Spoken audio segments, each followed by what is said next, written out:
সাকিবের বিশ্বাস মাগুরা 1 আসন থেকে নির্বাচনে দাঁড়ালে আবারও জিতবেন তিনি। 2024 সালের নির্বাচনে তার জয় ছিল সুষ্ঠু এবং মানুষের ভালোবাসার বহিঃপ্রকাশ। মাগুরার মানুষ তাকে চায়, এটিও বিশ্বাস করেন এই ক্রিকেটার। এমনকি রাজনীতিতে আসা কোনো ভুল ছিল না বলে বিশ্বাস বাংলাদেশ ক্রিকেট দলের সাবেক এই অধিনায়কের। ডেইলি সানকে দেওয়া সাক্ষাৎকারে সাকিব নিজের মাত্র 6 মাস মেয়াদী রাজনৈতিক জীবন নিয়ে কথা বলেন। সেখানে তিনি দাবি করেছেন তৎকালীন প্রধানমন্ত্রী শেখ হাসিনা তাকে বলেছিলেন রাজনীতি নিয়ে মাথা না ঘামিয়ে খেলার দিকেই মনোযোগ রাখতে।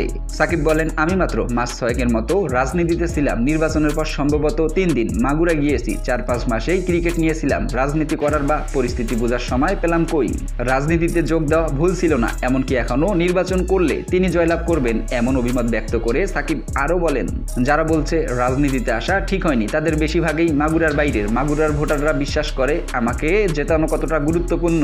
তারা আমাকে না চাইলে ভোট দিবে না। ব্যাপারটা তো খুব সিম্পল। আমি যদি আজও নির্বাচনে দাঁড়াই, মাগুরার লোকজন আমাকে ভোট দিতে আসবে, কারণ তারা বিশ্বাস করে আমি তাদের জন্য কিছু করতে পারবো।